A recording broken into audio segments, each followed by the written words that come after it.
Rusmandi, lulusan dari MTSN 3 Negeri Lulus Sungai Tengah. Alhamdulillah pada kesempatan ini saya telah membuat video pembelajaran fikih materi tentuan salat Jumat kelas 7 semester genap tahun pelajaran 2001-2002. Di mana video ini dibuat untuk memenuhi tugas PPL1 FIQ pada program pendidikan profesi guru dalam jabatan di LPTK IAIN Pontianak. Mudah-mudahan dengan video ini tentunya dapat bermanfaat dan berguna khususnya untuk diri saya pribadi dan untuk semua. Demikian, billahi taufiq wal hidayah. Wassalamualaikum warahmatullahi wabarakatuh. Assalamualaikum warahmatullahi wabarakatuh. Waalaikumsalam warahmatullahi wabarakatuh.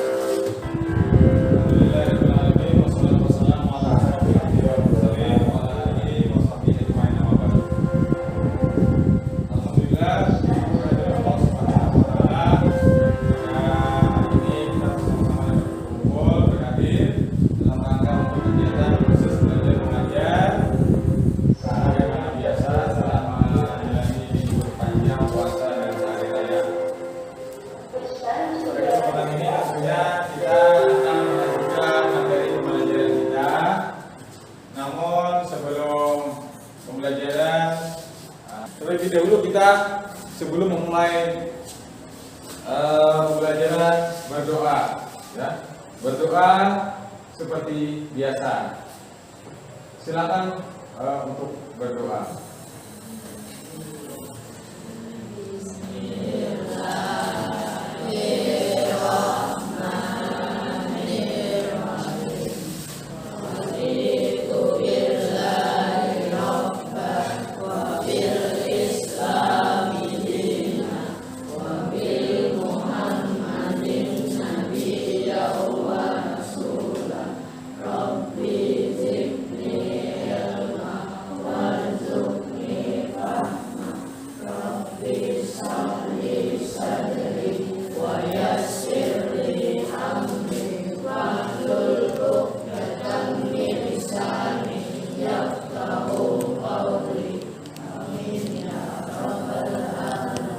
Nah, alhamdulillah setelah berdoa mudah-mudahan proses kegiatan belajar kita lancar, ya, dan dapat berjalan dengan baik, ya. Sebelum kita Bapak sampaikan materi kita pada hari ini tentang pembelajaran, Bapak untuk mengecek kedisiplinan kehadiran Bapak dengan absen dulu siswa pada hari ini. Siswa-siswi pada hari ini, ya. Pak absen dulu, ya.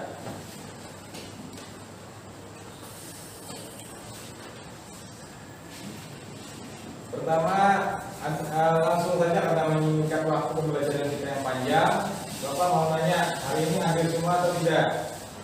Hadir. Jadi semuanya alhamdulillah bisa berhadir, ya.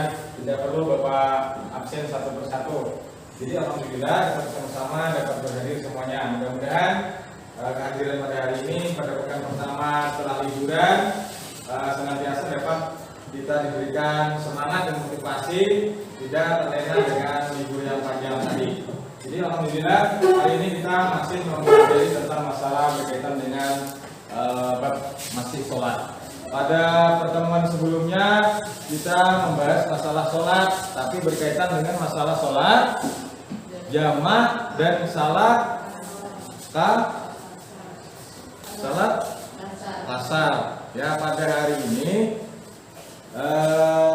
kita masih tetap belajar tentang masalah sholat, cuma materinya berbeda. Nah, di sini silakan dilihat, ya, silakan dilihat. Materinya adalah salat dalam berbagai keadaan. Salat dalam berbagai keadaan. Nah, sebelum pelajaran kita mulai, ya, sebelum pelajaran kita mulai, terlebih dahulu Bapak ingin menyampaikan, ya, menyampaikan tujuan daripada kita mempelajari masalah sholat dalam berbagai keadaan. Dan kita alangkah lebih baiknya untuk lebih fokusnya pelajaran kita, Bapak ingin menyampaikan tujuan pembelajaran kita tentang sholat dalam berbagai keadaan. Yang pertama adalah tujuan kita mempelajari sholat dalam keadaan tertentu ini. Yang pertama, mengamalkan sholat dalam berbagai keadaan darurat ketika ada sebab yang membolehkan. Itu yang pertama ya. Yang kedua, menjalankan sikap tanggung jawab dan istiqamah sebagai implementasi dan pemahaman tentang tata cara wajib dalam berbagai keadaan tertentu. Nah, yang ketiga, memahami ketentuan salat dalam berbagai keadaan tertentu. Ya. Yang keempat, memperagakan tata cara salat dalam keadaan tertentu. Nah, jadi yang keempat ini yang lebih penting, ya, memperagakan tata cara salat dalam keadaan tertentu. Nanti Bapak menampilkan ya tata caranya bagaimana, menjelaskan, lalu kalian nanti mempraktikkan. Nah, beberapa orang Bapak minta untuk mempraktikkan bagaimana ketika salat dalam keadaan tertentu. Pembahasan kita mengenai salat dalam keadaan tertentu ini memang ada 3 bagian. Cuma pada hari ini kita bahas hanya 1 ya. Yang pertama, salat dalam keadaan tertentu ini adalah salat orang yang sedang sakit. Yang kedua adalah salat dalam kendaraan. Ya. Yang ketiga adalah salat dalam keadaan apa? Keadaan mencekam. Misalnya dalam keadaan perang dan sesuatu tidak aman keadaannya, kita bisa laksanakan salat khauf. Itu ada ketentuannya. Cuma pada hari ini kita hanya menjelaskan tentang sholat yang berkaitan dengan ketika dalam keadaan sakit. Ya. Jadi sholat itu adalah sesuatu kewajiban yang fardu bagi setiap muslim, baik laki-laki dan perempuan. Ya. Baik. Nah, jadi terkadang kita menghadapi keadaan yang menyulitkan saat sedang melaksanakan sholat. Betul apa? Betul. Ya. Misalnya kalian pernah mengalami sakit apa? Pernah ya? Tidak?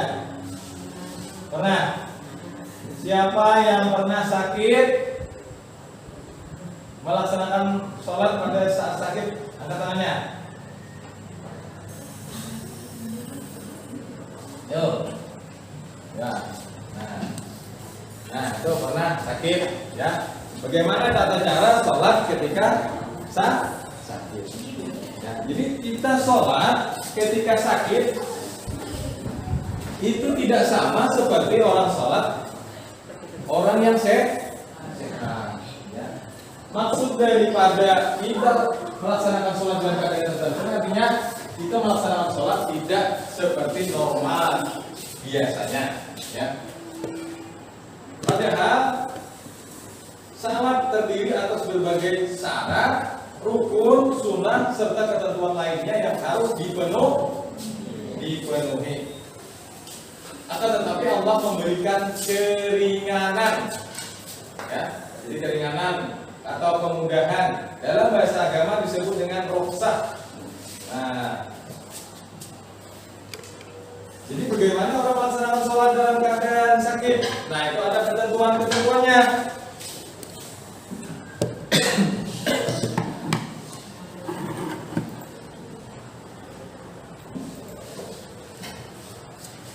Nah,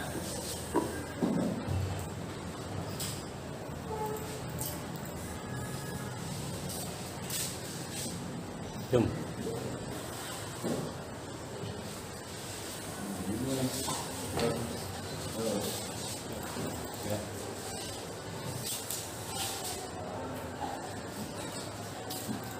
Nah, bisa dilihat ini tata cara salat dalam keadaan sakit, ya. Coba bagaimana? Yang pertama adalah salat dengan duduk. Bagaimana cara pelaksanaan salat dengan duduk apabila kita dalam keadaan tidak bisa berdiri. Bapak akan tampilkan dulu bagaimana orang. Nah, jadi kalian silakan lihat ya bagaimana orang melaksanakan sholat ketika tidak bisa berdiri ya. Nah, ini bisa dilihat dengan jelas. Ini gerakan-gerakan, posisinya bagaimana.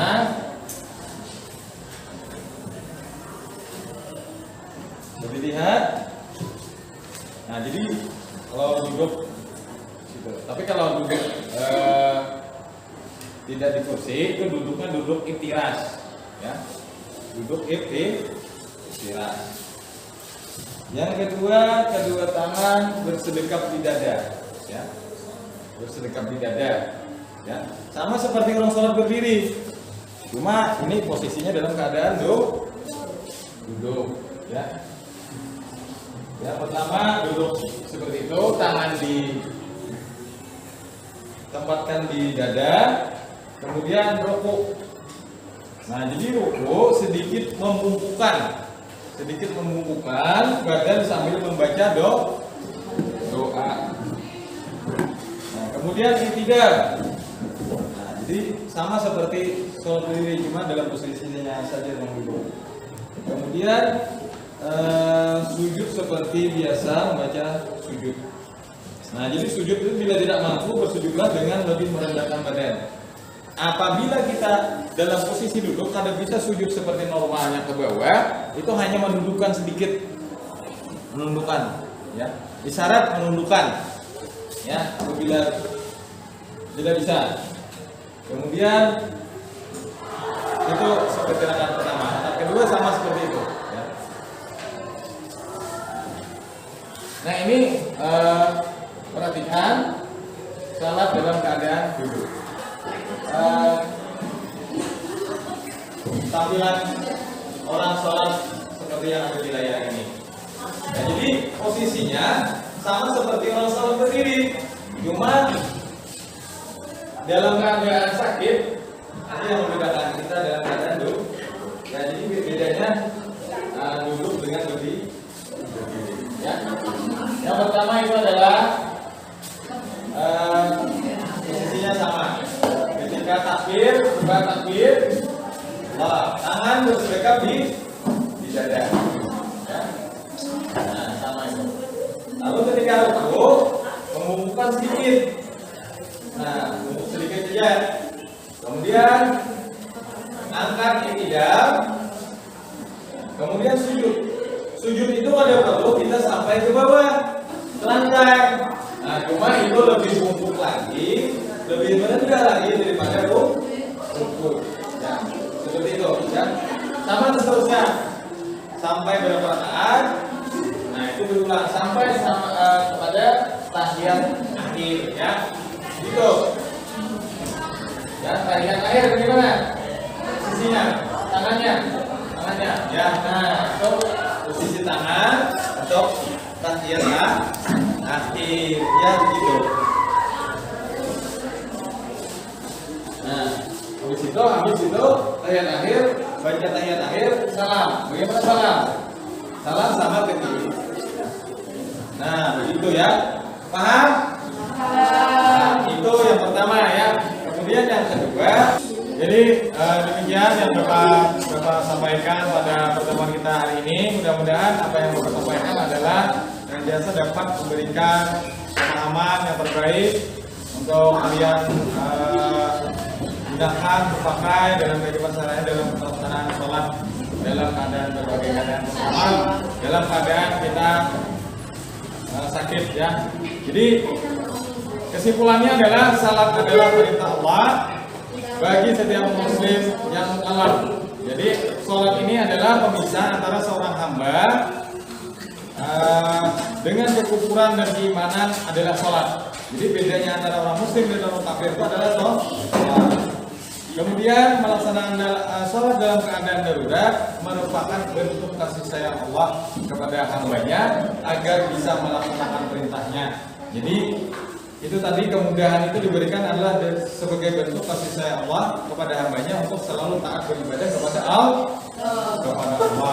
Ya, demikian yang dapat Bapak sampaikan, mudah-mudahan ada manfaatnya bagi kita semua. Dan Bapak akhiri dengan billahi taufiq wal hidayah. Wassalamualaikum warahmatullahi wabarakatuh. Waalaikumsalam.